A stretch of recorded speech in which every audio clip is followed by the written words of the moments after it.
Hello students, कैसे हैं आप सब। पूरी आशा करती हूँ कि स्वस्थ होंगे, मस्त होंगे। आज इस वीडियो में हम क्या करने वाले हैं, क्लास 10th का हिस्ट्री का चैप्टर नेशनलिज्म इन इंडिया, इसको कंटिन्यू करेंगे। इससे पहले की वीडियो में मैं आपको इसके बहुत सारे टॉपिक बहुत आराम से समझा चुकी हूँ और आपको आए भी होंगे। ठीक है, हमने सत्याग्रह का मीनिंग किया, अलियर सत्याग्रह किए, रोल एक्ट, जलियांवाला बाग, खिलाफत, हिंद स्वराज, नॉन कॉपरेशन और रीजन उसका कि वो बंद हुआ चोरा चोरी की वजह से, सिविल डिसोबीडियंट के कॉजेज पढ़े हमने, सॉल्ट मार्च हमने पढ़ा, इमीडिएट कॉज, पूरा सिविल डिसोबीडियंट जो 2 बार चला, लोगों ने कैसे पार्टिसिपेट करा, रिच पीजेंट्स ने क्यों करा, पुअर पीजेंट्स ने क्यों किया। ठीक है, बिजनेस क्लास के क्या पर्पस थे वो हमने 1 बाय 1 समझ लिया। औरतों ने कैसे बढ़ चढ़कर सिविल डिसोबीडियंट में पार्टिसिपेट करा, डिफरेंशिएट बिटवीन सिविल डिसोबीडियंट और नॉन कॉपरेशन। उफ, ठीक है। तो मैंने छोटे छोटे वीडियो करके आपको अलग अलग सारी चीज़ें समझा दिए।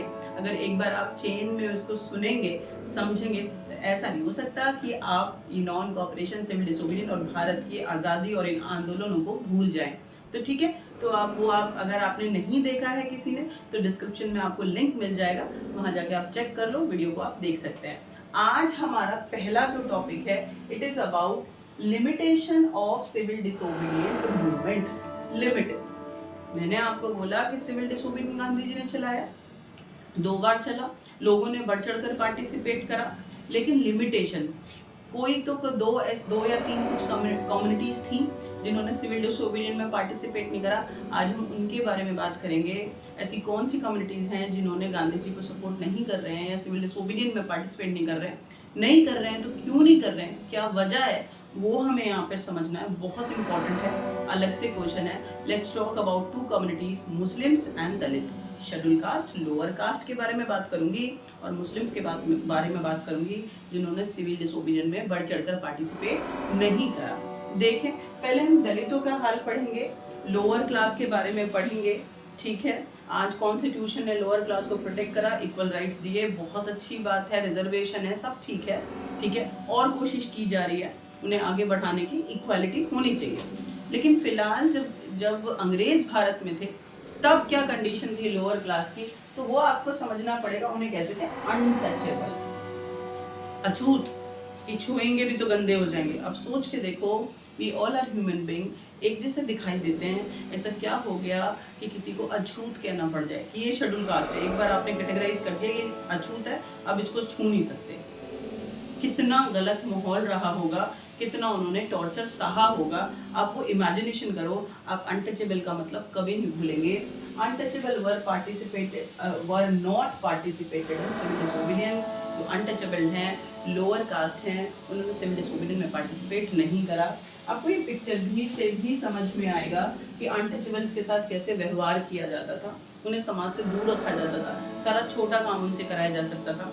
टेंपल में नहीं एंट्री कर सकते हैं, कॉमन जो वेलफेयर के जैसे कि रोड्स हैं या कुएं हैं पानी पीने के लिए, पब्लिक जो प्लेसेस हैं वहाँ नहीं वो जा सकते हैं। ठीक है, तो एजुकेशन वो नहीं ले सकते, उनके बच्चे स्कूल नहीं जा सकते हैं। तो कितना गलत माहौल होगा। ठीक है, तो समवेयर दलित्स को लगता था कि सिविल डिसोबीडियंट में पार्टिसिपेट करने से हमें कोई फायदा नहीं होगा, हम जो समाज में बिल्कुल बहिष्कृत हैं, बायकॉट है हमारा।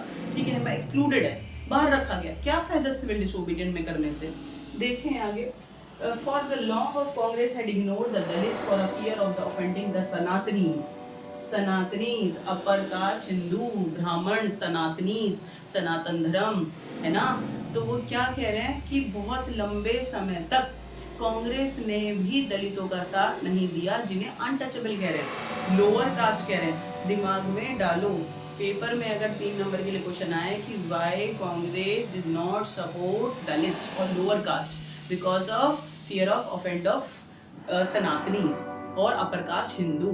जो कांग्रेस है ना, वो अपर कास्ट हिंदू से डरती थी कि भाई अपर कास्ट हिंदू में सारे लैंडलॉर्ड्स हैं या जो रिच लोग हैं वो मेंबर हैं कांग्रेस के। तो अगर कांग्रेस किसके राइट्स के बारे में बात करेगी, लोअर कास्ट हिंदू के लिए, तो जो अपर कास्ट हिंदू है उनसे अलग हो जाएंगे, चिढ़ जाएंगे। तो इस वजह से बहुत लंबे समय तक कांग्रेस ने इग्नोर करा दलित्स को और उनके राइट्स के बारे में बात नहीं की।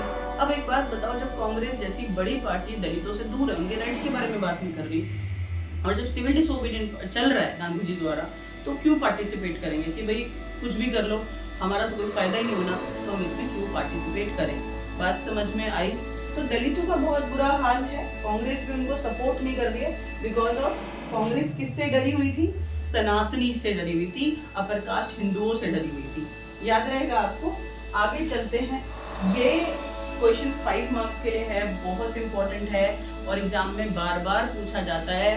Word toward the step taken by Mahatma Gandhi for upliftment of Dalits.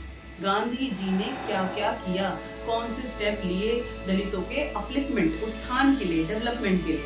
तो गांधी जी ने बहुत कुछ करा, ठीक है, और ये आपको अप्रिशिएट करने चाहिए पॉइंट, आज के बाद आप कभी भी नहीं भूलेंगे।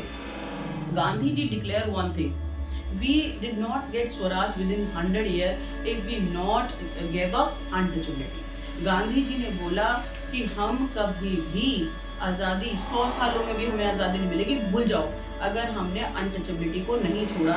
ये छुआछूत की बीमारी जो हमारे समाज को लगी हुई है, लोअर कास्ट को अलग रखा जाता है, अगर इसको हमने अलग नहीं छोड़ा, इसको नहीं छोड़ा इस गंदगी को, तो फिर भूल जाओ, हमें कभी भी आज़ादी मिल ही नहीं पाएगी।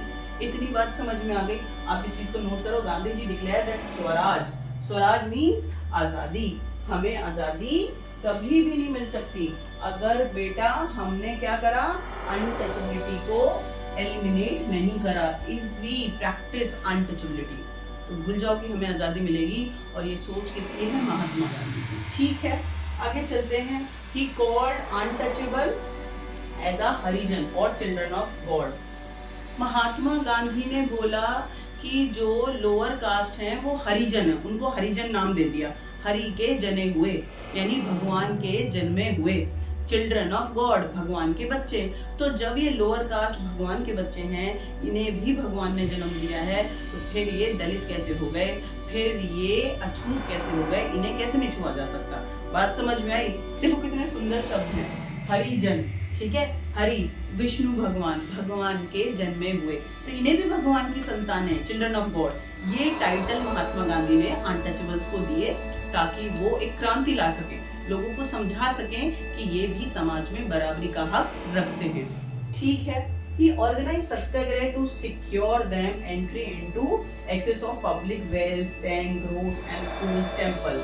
मतलब Mahatma Gandhi organise so many सत्याग्रह, बहुत ज्यादा उन्होंने सत्याग्रह ऑर्गेनाइज करे टू प्रोटेक्ट दलित्स, दलितों को प्रोटेक्ट करने के लिए, और ताकि वो टेंपल में एजुकेशन के लिए, स्कूलों में जा सके, टेंपल में पूजा के लिए जा सके, ठीक है, रोड जो पब्लिक की है कॉमन उन पे चल सके, तो और वेल जो पब्लिक के कुएं हैं वहां से पानी ले सके। पहले बेटा दलितों के लिए समाज में अलग कुएं, अलग से पानी लेंगे, मंदिर नहीं जाएंगे, स्कूल नहीं जा सकते, तो ये तो बड़ी मुसीबत की बात थी उनके लिए। कितना डिस्क्रिमिनेशन, सोचो कितना डिस्क्रिमिनेशन, एक ही धरती पे पैदा हो रहे हैं, लेकिन सिर्फ एक जाति का टैग लग गया तो वो अलग हो गए, वो अछूते हो गए कि भाई ये तो गंदे हैं और इनको छुएंगे तो हम भी गंदे हो जाएंगे। ब्राह्मण ने ये एक ना गलत चीज पूरे समाज में फैलाई हुई थी। ठीक है, तो गांधी जी इसका विरोध कर रहे हैं, सत्याग्रह चला रहे हैं, हरिजन बोल रहे हैं उनको, चिल्ड्रन ऑफ गॉड बोल रहे हैं, और ये भी लोगों को समझा रहे हैं कि जो हम ये लड़ाई लड़ रहे हैं, सिविल डिसोबीडियंस, नॉन कोऑपरेशन, अरे भूल जाओ, 100 सालों में भी हमें आजादी नहीं मिलेगी अगर हमने अनटचेबिलिटी को नहीं छोड़ा। तो आया या नहीं आया, बिल्कुल आ जाना चाहिए, कोई घबराने वाली बात नहीं है। ही हिमसेल्फ क्लीन टॉयलेट्स, ठीक है, to dignify the work of Bhangi. Gandhi ji ने टॉयलेट्स को खुद साफ किया कि जो भंगी होते हैं, जिन्हें शेड्यूल कास्ट कहते हैं, लोअर कास्ट, कि भाई ये नीची जाति के गंदा काम करते हैं, तो उन्होंने कहा ये काम मैंने कर दिया तो मैं गंदा हो गया, कुछ बदल गया। तो Gandhi ji himself clean toilet to dignify the work of Bhangi, कि भंगी भी काम कर रहे हैं, कोई इससे वो छोटे बड़े नहीं हो गए। बिल्कुल आ जाना चाहिए आपको। He persuaded upper caste to change their heart and give up sin, माने पाप ऑफ अनटचेबिलिटी। गांधी जी ने कोशिश करी, रिक्वेस्ट करी, persuade this thing to upper caste people कि प्लीज चेंज योर हार्ट, अपने हृदय को बदलो, और जो अनटचेबल है, जो आप ये गंदी प्रैक्टिस कर रहे हैं, ये बहुत बड़ा पाप है, इसको छोड़ दो। तो hopefully you understand these all are step taken by Mahatma Gandhi to upliftment the condition of Dalits. दलितों की कंडीशन को सुधारने के लिए महात्मा गांधी ने ये सब किया। याद रहेगा आपको, कोई दिक्कत वाली बात नहीं होगी, बहुत छोटी सी बात है, आज के बाद आप कभी नहीं भूलेंगे। ठीक है, आगे चलते हैं, क्या लिखा हुआ है? आगे लिखा हुआ है पूना पैर। देखो ये है गांधी जी का वे, कि उन्होंने सत्याग्रह करे, उन्हें चिल्ड्रन ऑफ गॉड बोला, हरिजन बोला, और to dignify the work of Bhangi, उनके टॉयलेट्स को क्लीन करा, है ना। ये है गांधी जी का तरीका कि अनटचेबिलिटी पे उन्होंने पूरी जोर लगाया कि ये गंदी प्रैक्टिस है, इसको छोड़ दो। बिल्कुल ठीक है, कोई दिक्कत वाली बात नहीं है, बट हर किसी का सोचने का तरीका अलग अलग होता है। कोई बच्चा दिन में पढ़ना पसंद करता है अर्ली मॉर्निंग, तो कोई रात को, ठीक है। पढ़ना तो दोनों का है, दोनों को कामयाब होना है। तो so many political leaders from Dalit, ठीक है, कैटेगरी, जो दलितों के बहुत सारे लीडर थे, उन्होंने अलग तरीका ढूंढा कि नहीं नहीं, जो गांधी जी का तरीका है, गांधी जी भी कोशिश कर रहे हैं दलितों के अपलिफ्टमेंट के लिए, वो इतना ठीक है। एक इम्पॉर्टेंट इन्फॉर्मेशन, अगर आपको 9th और 10th क्लास के सोशल साइंस के नोट्स चाहिए, या आपको 11th और 12th क्लास के हिस्ट्री ऑफ पॉलिटिकल साइंस के नोट्स चाहिए, तो फिर आप मेरे नॉलेज हब ऐप को ज्वाइन कर सकते हैं, या आप मेरे टेलीग्राम लिंक को ज्वाइन कर सकते हैं। दोनों आपको डिस्क्रिप्शन बॉक्स में मिल जाएगा लिंक। आप यहाँ से इजी लैंग्वेज में बहुत अच्छे से एक्सप्लेनेशन है नोट्स में, आप पढ़ सकते हैं। तो आपकी जो स्टडी का जो पूरा रास्ता है वो बहुत आसान होने वाला है। आप वीडियोस को देखते रहो, नोट्स को पढ़ते रहो और खुश रहो, और आपका एग्ज़ाम अपने आप बहुत अच्छा होने वाला है, ठीक है। उन्होंने अलग तरीका ढूंढा कि पॉलिटिक्स में पावर में आना पड़ेगा, रिजर्वेशन और सेपरेट इलेक्टरेट्स चाहिए होंगे। मैं बताती हूँ सेपरेट इलेक्टरेट्स क्या होते हैं। तो जो दलितों के लीडर्स हैं, लोकल लीडर्स, उन्होंने अलग तरीके से सोचा कि हमें ज़्यादा क्या करना होगा, संघर्ष करना होगा, पॉलिटिक्स में आना होगा, इलेक्शंस में पार्टिसिपेट करना होगा। सेपरेट इलेक्टरेट, ये वर्ड आप समझो, what do you mean by separate electorate. See separate electorate का मतलब होता है कि इलेक्टरेट क्या होता है, the particular constituency where election held. किसी भी जगह पर जहाँ इलेक्शन होगा उसको हम कहते हैं कॉन्स्टिट्यूएंसी। इतनी बात आपको समझ में आ गई। जब भी इलेक्शन होगा तो country divided into constituency, that election area भी नोन एज कॉन्स्टिट्यूएंसी। जब देश में इलेक्शन होगा तो एरियो में बांट देंगे, ठीक है, वो हो गई कॉन्स्टिट्यूएंसी। तो दलितों ने डिमांड करी कि सेपरेट इलेक्टरेट, कि कुछ जब पूरे देश में इलेक्शन होंगे, ठीक है, आप इस बात को समझो कि मान लो यहाँ पर इलेक्शन हो रहे हैं, ठीक है, ये एरिया बढ़ गए, ठीक है, ये एरिया, तो कह रहे हैं ये वाला एरिया दलितों को दे दो, ये वाला, ठीक है, ये मैंने आपको कलर कर दिया, ये वाला एरिया दलितों को दे दो, सेपरेट इलेक्टरेट। यहाँ दलित ही कैंडिडेट खड़ा होगा किसी भी पार्टी से और दलित ही वोट देगा, इसे कहते हैं सेपरेट इलेक्टरेट। बात समझ आई। अब ये रिजर्व कॉन्स्टिट्यूएंसी से अलग है। आपके देश में रिजर्व कॉन्स्टिट्यूएंसी है, कुछ some seat reserve for ST and SC. याद रखना, रिजर्वेशन में क्या होता है बेटा, कि सीटों पर रिजर्वेशन होती है। कैंडिडेट मान लो एसटी के लिए, शेड्यूल कास्ट के लिए सीट रिजर्व है, तो सिर्फ शेड्यूल कास्ट ही उस सीट पर खड़ा हो सकता है। बट जो वोटर होंगे वो कोई भी ब्राह्मण, राजपूत, वर्मा, शर्मा, किसी भी जाति के लोग वोट दे सकते हैं। आया या नहीं आया। सेपरेट इलेक्टरेट की डिमांड करी दलित लीडर्स ने, शेड्यूल कास्ट लीडर्स ने, लोअर कास्ट लीडर्स ने, कि हमें अपने अपलिफ्टमेंट के लिए, उत्थान के लिए, इक्वालिटी के लिए क्या चाहिए, reserve constituency, separate electorate. Separate electorate it means कि अगर इलेक्शन होगा तो इलेक्शन में कुछ सीटों पर सिर्फ दलित कैंडिडेट ही खड़े होंगे और सिर्फ दलित ही उन सीटों पर वोट देंगे, ठीक है। देखें कि बात पूरी हुई या नहीं हुई। B.R. Ambedkar, one of the biggest Dalit leader, ठीक है, who continue work for upliftment of Dalits, दलितों के लिए, उत्थान के लिए इन्होंने भी बहुत ज़्यादा काम किया, बहुत ज़्यादा, ठीक है। तो हमें भी B.R. अम्बेडकर को समझ लेना चाहिए। जो B.R. अम्बेडकर हैं, ठीक है, ही establish depressed class association for the upliftment of Dalits, lower caste के उत्थान के लिए 1930 में B.R. अम्बेडकर ने एक ऑर्गेनाइजेशन बनाया। क्या नाम है? Depressed class association. अच्छी बात है, ठीक है। लेकिन when B.R. Ambedkar and Mahatma Gandhi both are enter in round table, ठीक है, दोनों राउंड टेबल मीटिंग अटेंड करने गए, वेयर देयर क्लैश व्यूज, दोनों के जो व्यू हैं दलितों को लेके। भाई गांधी जी भी जो दलित हैं उनका उत्थान चाहते हैं और B.R. अम्बेडकर भी चाहते हैं, बहुत बढ़िया बात है, दोनों ही चाहते हैं, फिर क्या दिक्कत है। बट दोनों अलग अलग तरीके से चाहते हैं, इसलिए दोनों के विचारों में क्लैश हो गया, झगड़ा हो गया। आ गया समझ में? अब आपकी मम्मी आपको इंजीनियर बनाना चाहे और पापा डॉक्टर, झगड़ा होगा या नहीं होगा? बिल्कुल होगा। तो यहाँ आपको समझना पड़ेगा कि जो B.R. अम्बेडकर हैं और महात्मा गांधी दोनों के विचारों में क्लैश हो गया, दोनों अलग अलग चीज चाहते हैं। ठीक है, गांधी जी तो चाहते हैं कि सिर्फ जो अनटचेबल प्रैक्टिस है ये छोड़ दी जाए, और बी आर अम्बेडकर क्या चाहते हैं, ध्यान से समझो। राउंड टेबल में, सेकेंड राउंड टेबल में जब ये मीटिंग में गए तो उन्होंने क्या डिमांड करी अंग्रेजों से, सेपरेट इलेक्ट्रेट फॉर दलित्स। यही तो मैं अभी आपको समझा रही थी कि what is the meaning of separate electorate, और वो बी आर अम्बेडकर ने मांग ली। सेकेंड राउंड टेबल मीटिंग हुई लंदन के अंदर, गांधी जी गए, बी आर अम्बेडकर गए, और वहां पर जो बी आर अम्बेडकर हैं उन्होंने दलितों के अपलिफ्टमेंट के लिए, डेवलपमेंट के लिए, सिक्योरिटी के लिए, उनके भले के लिए क्या कह दिया कि भैया हमें तो सेपरेट इलेक्ट्रेट चाहिए। अंग्रेज तो मान गए, दे कंसीडर, हाँ ठीक है दे देंगे। उन्हें तो लड़ाई कराने में आपको पता है कि बहुत ज्यादा अच्छा लगता है कि जो हिंदू मुसलमान और ये दलित सब लड़ते रहे और उनका प्रशासन चलता रहे। बट गांधी जी ने क्या करा, Gandhi ji began a fast unto death. वो तो अनमरण व्रत पे बैठ गए कि मर जाऊंगा बट सेपरेट इलेक्ट्रेट दलितों को नहीं देने दूंगा।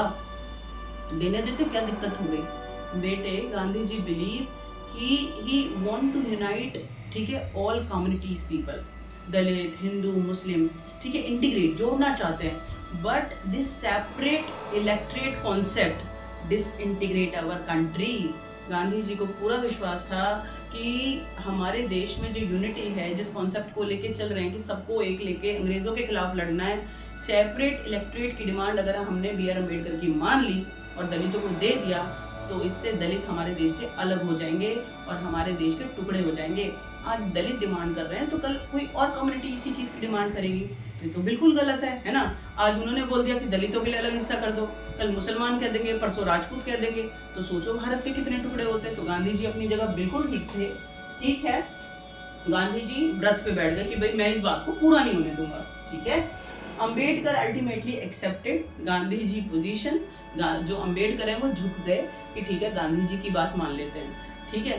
थोड़ा सा गांधी जी झुक गए, थोड़ा सा बी आर अम्बेडकर झुक गए और दोनों में पैक्ट हो गया। पैक्ट मीन समझौता, ठीक है। जैसे आप और आपकी बहन में और भाई में झगड़ा हो जाए किसी चीज को लेके, कि फिर आप क्या करते हो, बांट लेते हो, चल थोड़ी तू रख ले, थोड़ी मैं रख लेता हूँ, ठीक है। तो आप इस बात को समझो कि पूना पैक्ट हो गया, पूना जगह पर 1932 में पूना पैक्ट समझौता हुआ सितंबर में बी आर अम्बेडकर और गांधी जी में, ठीक है। पूना पैक्ट साइन, ठीक है, in 1932 between Gandhi ji sorry and B R Ambedkar. According to it now B R Ambedkar gave up this जिद, उन्होंने इस जिद को छोड़ दिया कि भैया अब मेरे को सेपरेट इलेक्ट्रेट नहीं चाहिए, ठीक है। अब इस पैक्ट में क्या लिखा गया कि some seat reserve for Dalit, it means lower caste के लिए सीटें रिजर्व होंगी in central legislative and provincial councils, यानी क्षेत्रों में और सेंटर में कुछ सीटें दलितों के लिए रिजर्व होंगी। But voter are general, voter are general, please बात को समझो। वो ये क्या है बेटा, जो पूना पैक्ट है, पूना पैक्ट में दोनों ने समझौता कर लिया कि भाई सेपरेट इलेक्टेड तो मिलने से रहा, लेकिन गांधी जी ने कुछ दलितों के लिए दिया। क्या दिया वो, according to Poona pact which is sign between B R Ambedkar और गांधी जी, कि now some seat reserve for Dalit, कुछ जब इलेक्शन होंगे तो कुछ सीटें दलितों के लिए रिजर्व होंगी, उन सीटों पे हर पार्टी से सिर्फ दलित कैंडिडेट खड़ा होगा। बात समझ में आ गई, और कोई जाति का नहीं खड़ा हो सकता उन सीटों पर, लेकिन जो वोटर होंगे वो हर जाति के होंगे। इतनी बात आपको समझ में आ गई, बिल्कुल आ जानी चाहिए। आज के बाद आपको पूना पैक्ट नहीं भूलना चाहिए कि पूना पैक्ट क्या है। गांधी जी और बी आर अम्बेडकर में दलितों के भले के लिए एक समझौता हुआ, उसे हम पूना पैक्ट कहते हैं, ठीक है। और इसमें क्या डिसीजन लिया गया, सेपरेट इलेक्ट्रेट तो नहीं देंगे दलितों को, क्या देंगे, रिजर्व कॉन्स्टिट्यूएंसी। सम सीटों पर जब इलेक्शन होगा तो रिजर्वेशन होगी दलितों के लिए, उन सीटों पे दलित खड़े होंगे, लेकिन क्या होगा, वोटर कौन होंगे, सिर्फ क्या लोअर कास्ट होंगे, नहीं, हर लिखा हुआ है जनरल वोटर, कि हर जाति के लोग वोट देंगे। तो इससे देश टुकड़ों में नहीं बटेगा। क्लियर, बहुत ही अच्छा फाइन सोल्यूशन वो निकाला गया। तो आपको ये बात समझ में आ जानी चाहिए, कोई दिक्कत वाली बात नहीं है। आगे चलते हैं, क्या लिखा हुआ है। मैंने शुरू कहाँ से करा था ये topic, limitation of civil disobedient. अभी मैंने आपको दिखाया कि दलित जो लोअर कास्ट है बड़ा परेशान था उसको कोई अपॉर्चुनिटी थी। गांधी जी कोशिश कर रहे हैं, बी आर अम्बेडकर ने अलग तरीके से कोशिश करी, लेकिन दलितों ने सिविल डिसोबीडियंस में पार्टिसिपेट नहीं करा। ठीक है, क्योंकि दलितों को ना कांग्रेस ने सपोर्ट करा, उनको कोई अपॉर्चुनिटी नहीं थी, तो उन्हें लगा कोई फायदा भी नहीं है, तो उन्होंने सिविल डिसोबीडियंस में पार्टिसिपेट नहीं करा। वो मैंने आपको समझा दिया। अब मैं आपको आपके देश की दूसरी जाति के ऊपर लेके चलती हूँ, दूसरे धर्म के लोगों के ऊपर लेके चलती हूँ। उन्होंने भी सिविल डिसोबीडियंस में पार्टिसिपेट नहीं करा, और उनका नाम क्या है? उनका नाम है मुस्लिम्स। ठीक है, देखो, टिल खिलाफत and non cooperation Hindu and Muslim United. ठीक है, सिर्फ जब नॉन कोऑपरेशन भारत में चल रहा था और खिलाफत था 1919 और 20 तक, तब तक गांधी जी ने दोनों को जोड़ कर रखा, हिंदू मुसलमान एक थे। इसके बाद जो मुस्लिम्स हैं दे सेपरेट, ठीक है, फ्रॉम कांग्रेस, अलग होने लगे फ्रॉम हिंदू मुसलमान में गैप आ गया। क्यों? बिकॉज कांग्रेस में हिंदू महासभा के मेंबर बढ़ने लगे। हिंदू महासभा, ये बात आप याद रखेंगे, हिंदू महासभा आज भी हिंदू महासभा है। ठीक है, हिंदुओं के फेवर में बात करती है, हाँ, हिंदुओं के उत्थान की बात करती है। तो मुसलमानों को ये बात अच्छी नहीं लगेगी, है ना भाई। वो संस्थान जो सबके लिए इक्वलिटी की बात करे तो बात समझ में आए, तो थोड़ा सा हिंदू महासभा की वजह से अलग होते चले गए। बात समझ रहे हैं क्या कह रही हूँ? कि जब तक गांधी जी ने नॉन कोऑपरेशन चलाया, खिलाफत को सपोर्ट करा, तब हिंदू मुसलमान यूनाइटेड थे।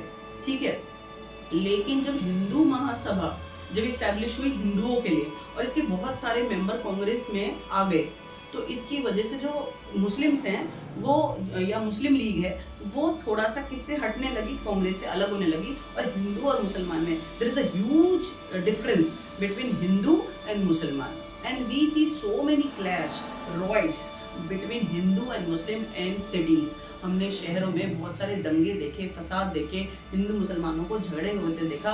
तो आपको बहुत सारे किस्से मिल जाएंगे जो बहुत सारा खून खराबा हुआ, हिंदू और मुसलमान में लगातार डिफरेंस बढ़ता चला गया। तो उसका एक रीजन क्या था?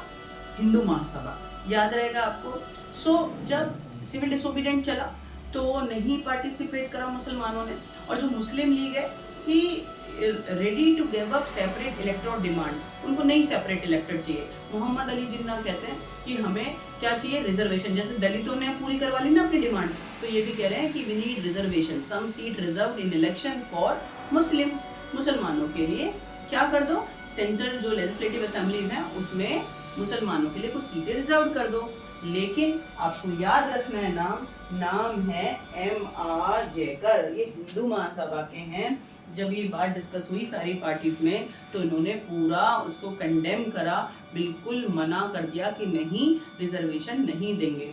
मुसलमानों को गुस्सा आएगा या नहीं आएगा? बिल्कुल आएगा। दैट टाइम माइनॉरिटी में है, आज भी माइनॉरिटी में है। और जो हिंदू सभा जिस तरीके से एक्टिव थी हिंदुओं के लिए, और कांग्रेस में उनका नंबर बढ़ता जा रहा था, तो चाहे कैसा भी सिचुएशन रही हो, भले ही कांग्रेस ना चाह रही हो मुसलमानों का बुरा, लेकिन ये चीज़ें ना डिफरेंस पैदा कर देती हैं, जेलिसी पैदा कर देती हैं। तो hope you understand this is the lukewarm relation between Congress and Muslim league, की गरम ठंडा सा रिलेशन बन गया है। और जो मुस्लिम्स हैं वो भी क्या कर रहे हैं? सिविल डिसोबीडियंस में पार्टिसिपेट नहीं कर रहे हैं। आया या नहीं आया, आज के बाद आप बिल्कुल भी नहीं भूलेंगे सिविल डिसोबीडियंट हुआ। Business class, worker class, women, rich peasants और पुअर पीजेंट्स, सबने जमकर पार्टिसिपेट करा। नहीं किया तो दलितों ने नहीं किया, नहीं किया तो मुसलमानों ने नहीं किया। याद रहेगा आपको। जरा देखो कि नॉन कोऑपरेशन और खिलाफत तक तो मुसलमान हमारे साथ हैं, दोनों हिंदू मुसलमान, लेकिन एलिनेटेड होने लगे कांग्रेस से कब? मिड 1920 में, जब हिंदू महासभा के जो मेंबर हैं वो कांग्रेस में बढ़ने लगे। ठीक है, हिंदू मुसलमानों में झगड़ा शुरू हो गया दोनों कम्युनिटीज के बीच में। मोहम्मद अली जिन्ना जो हैं उन्होंने क्या करा? उन्होंने मुस्लिम लीग के लिए कहा कि गिव अप, कि मेरे को सेपरेट इलेक्ट्रेट नहीं चाहिए, कोई बात नहीं कि भाई मुसलमान कैंडिडेट ही खड़ा हो और मुसलमान वोट दे, ठीक है, मैं ये वाली डिमांड नहीं कर रहा, लेकिन क्या चाहिए? रिजर्वेशन चाहिए, बस मैं रिजर्व सीट्स, ठीक है, इन सेंट्रल असेंबली, मुझे जब इलेक्शन होगा तो मुसलमानों के लिए कुछ सीटें रिजर्व चाहिए। लेकिन इस डिमांड के बिल्कुल खिलाफ कौन है? ऑब्जेक्टिव में अलग से आ जाता है M.R. जयकर। ठीक है, बहुत इंपॉर्टेंट टॉपिक है, अलग से आता है, लोअर कास्ट और मुस्लिम। आज के बाद आप बिल्कुल नहीं भूलेंगे, मैं पूरी आशा करती हूँ। ठीक है, मेरे नेक्स्ट वीडियो में इस चैप्टर को कंप्लीट करेंगे। लास्ट टॉपिक रह गया ठीक है, होपफुली यू अंडरस्टैंड। और नेक्स्ट वीडियो तक के लिए आप खुश रहो, पढ़ते रहो, मस्त रहो और व्यस्त बहुत ज़्यादा रहो।